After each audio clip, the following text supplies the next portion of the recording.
Oke, eh, kita lanjutkan dari presentasi sebelumnya, masih mengenai microcontroller secara umum. Sebelum nanti kita masuk ke khusus PIC16F, fasilitas yang kita bahas selanjutnya itu adalah pencacah atau counter di sini.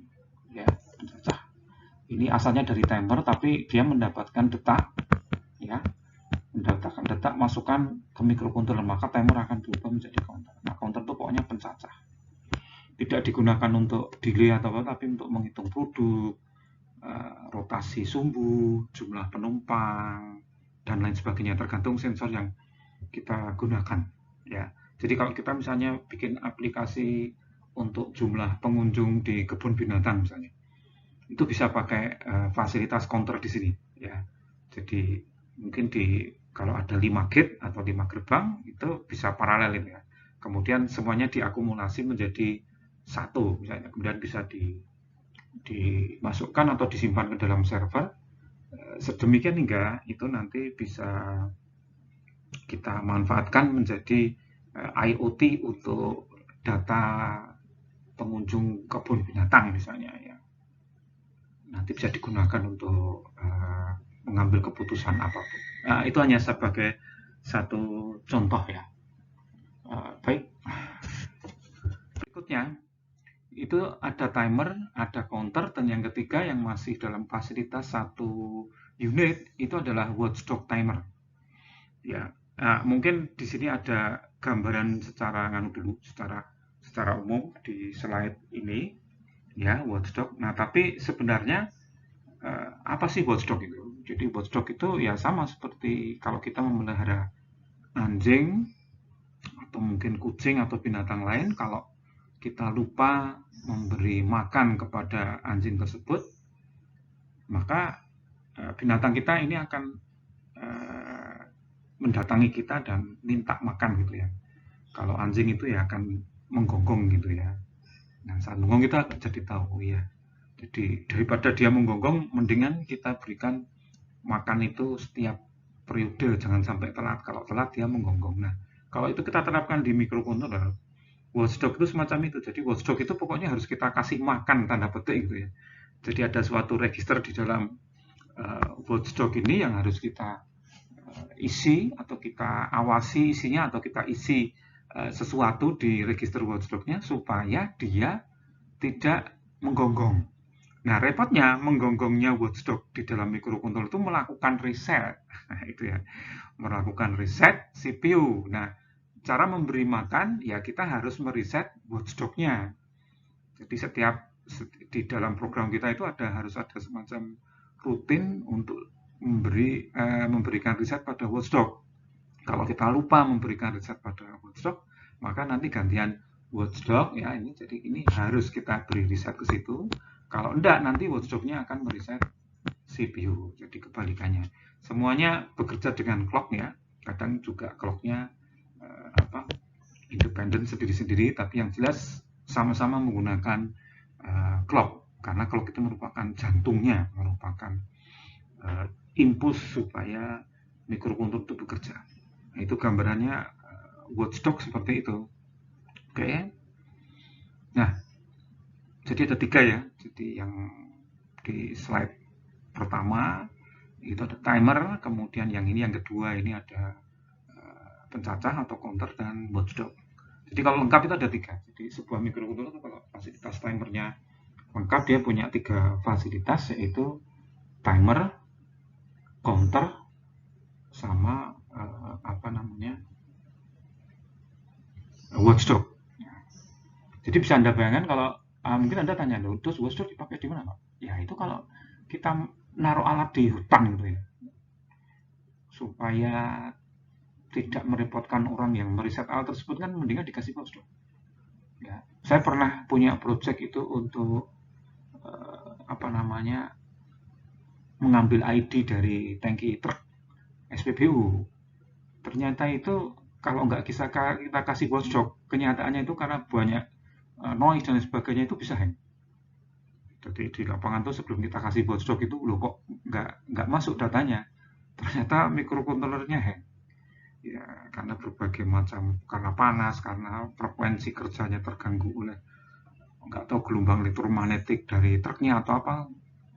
Tapi setelah kita kasih watchdog, semuanya berjalan dengan lancar. Dalam arti bahwa ketika dia hang, maka si CPU itu kan nggak sempat memberikan reset pada watchdog karena watchdognya itu independen.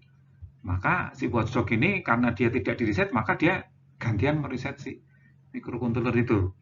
Nah, karena programnya kecil dan spesifik, ya cepat-cepat saja, dia cepat sekali dia booting untuk kembali start normal lagi, dan itu bisa mengatasi apa yang pernah kita kerjakan di lapangan. Itu gambarannya seperti itu. Oke, ini cara kerjanya seperti itu ya. Jadi ini ada apa namanya, CPU gitu ya. Ini ada clear ya, clear ini ke sini mereset ya. Kalau dia lupa, dia nanti gantian akan mereset CPU. Kira-kira animasi ataupun gambaran ilustrasinya seperti itu. Nah, fasilitas yang lain pada microcontroller adalah apakah dia punya ADC atau enggak, satu. Kalau dia punya berapa bit. Kalau PIC 16F itu 10 bit. Tapi kalau kita menggunakan AT89 atau sejenis itu 8 bit. Ya tentu saja yang 10 bit ini lebih akurat ya, lebih precise dibandingkan yang mungkin 8 bit. Yang 20 bit juga jauh lebih precise lagi ya. Tapi mestinya ongkosnya ataupun harga chipnya menjadi lebih mahal. Jadi ADC ini digunakan untuk mengubah sinyal analog menjadi sinyal digital. Ya, ADC, analog to digital converter. Makanya disebut sebagai ADC, analog A digital converter. Nah, ini analog input sinyal. Jadi ini analognya itu di sana, nanti akan diubah menjadi digital seperti ini kalau 3 bit ini. Jadi hanya ada 8. Jadi bisa Anda bayangkan kalau ini tegangannya maksimum referensi itu 5 volt, ya 5 volt dibagi 8 kan nggak banyak. Artinya resolusinya rendah. Jadi n-bit ini menentukan resolusi ya. Makin besar, misalnya 8 bit, 10 bit, 20 bit, makin bagus ya. Tapi juga makin mahal dan membutuhkan storage yang lebih besar. Makin banyak jumlah bitnya, makin besar kebutuhan storage yang dibutuhkan gitu loh. Ceritanya seperti itu. Ya. Oke, itu ADC. Nah, ini ilustrasinya seperti ini. Ya, ini yang mengendalikan semuanya CPU. Ini sudah dalam bentuk digital. Inputnya dari sini. Kemudian pengetahuan yang berikutnya itu adalah kita harus membedakan bahwa kalau pada slide yang sebelumnya kita bicara mengenai bus address dan bus data, maka di sini ada dua arsitektur, yaitu arsitektur von Neumann dan nanti berikutnya adalah Harvard. Kalau arsitektur von Neumann itu address sama data itu jadi satu. Jadi ini kan alamat sama data itu jadi satu. Lebih resource-nya memang lebih murah ya, lebih sedikit tapi lama gitu. Ini lama. Tapi kalau yang Harvard ini sendiri-sendiri ya. Ini alamatnya. Nah, ini datanya gitu ya. Semacam itu sendiri-sendiri lebih cepat. Dan yang terakhir itu memang yang banyak dipakai adalah arsitektur Harvard ya. Itu sekedar untuk memberikan wawasan kepada Anda bahwa ada dua macam arsitektur bus, yaitu Harvard dan von Neumann. Kemudian yang berikutnya adalah set instruksi ya, karena microcontroller itu bekerja menggunakan program atau instruksi, maka kita punya yang namanya instruction set atau set instruksi. Contohnya ini. Ya, ini bahasa mesin. Ya, bahasa mesin assembly. Nah, itu nanti akan masih bisa dibaca ini ya, tapi yang tersimpan di dalam microcontrollernya ini semua dirubah menjadi biner, ya, biner atau kalau kita bisa baca lebih anu tuh hexa. Ya, ini urutannya seperti itu. Buku saya yang belajar mudah microcontroller AT89 itu menggunakan bahasa mesin assembly itu ya, dan saya berikan di situ begitu mudah sebenarnya kita membuat program menggunakan bahasa mesin atau assembly, tidak harus pakai bahasa C ya. Karena biasanya kalau bahasa mesin assembly itu compilernya kebanyakan gratis, di luar sana itu gratis. Tapi juga yang bahasa C juga ada ya, banyak juga sekarang yang gratis. Oke, nah tentang set instruksi itu sendiri ada dua, ada yang tipenya complex instruction set computing, jadi C itu complex instruction set computing, kemudian yang kedua reduce instruction set computing. Nanti Anda bisa membaca di website saya itu, ya, akvi.ugm.ac.id blog index, atau di search saja REST versus SYS. Tapi kira-kira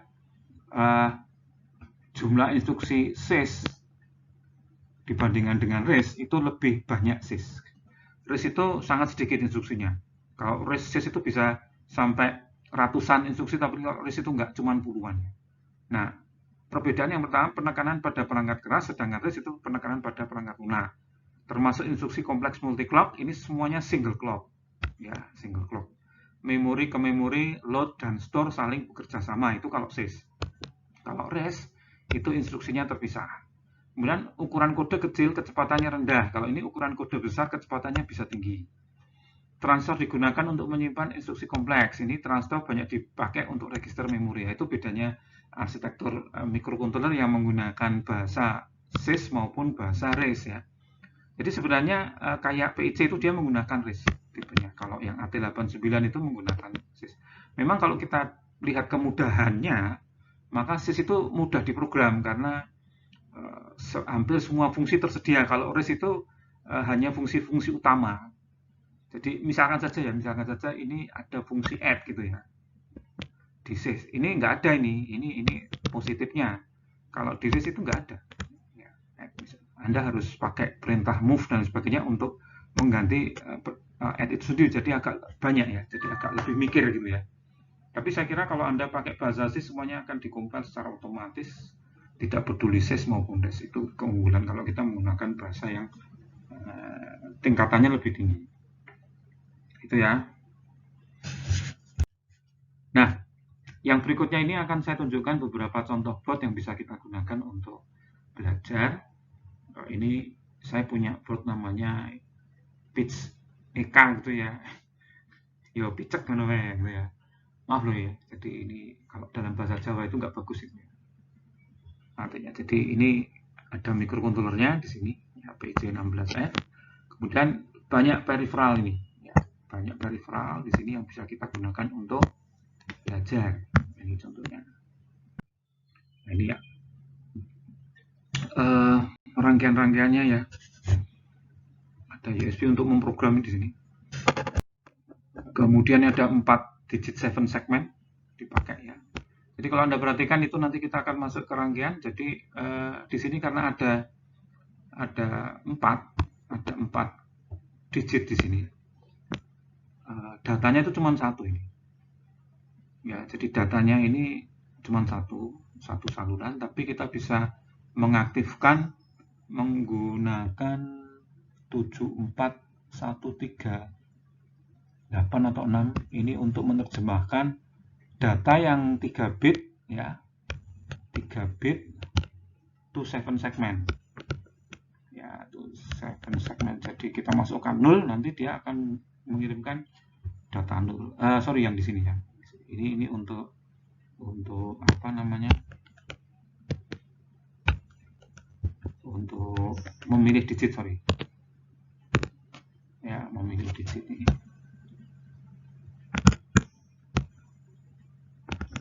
Ya, memilih digit pakai 3 ini. Jadi 3 bit ini cukup lah.